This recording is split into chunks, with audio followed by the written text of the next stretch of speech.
Hello bachcho, let's see the question. The given question is carbohydrates which differ in configuration at the glycosidic carbon, that is C1 in aldose and C2 in ketosis are called।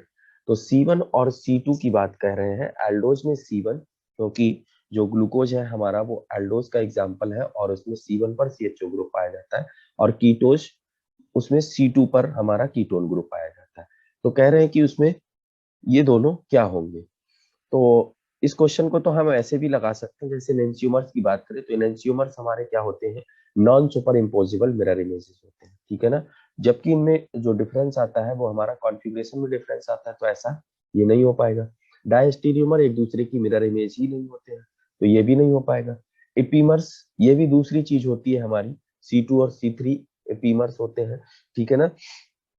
खैर यहाँ पर जो बात की गई है उसका answer हमारा होगा एनोमर्स। क्या होगा बच्चों?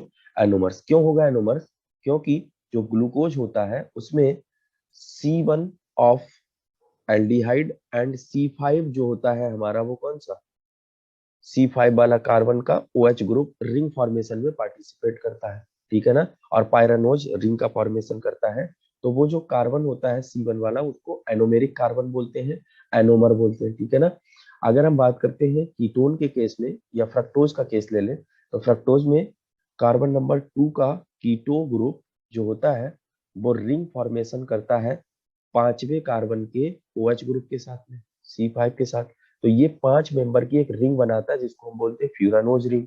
तो ये भी जो है क्या है, एनोमेरिक कार्बन हो गया एक तरीके से, फ्रक्टोज में एनोमर हो गया, ठीक है ना। तो ये जो C1 ऑफ द एल्डोज और C2 ऑफ द कीटोज होते हैं ये एनोमर्स होते हैं। क्या होते हैं?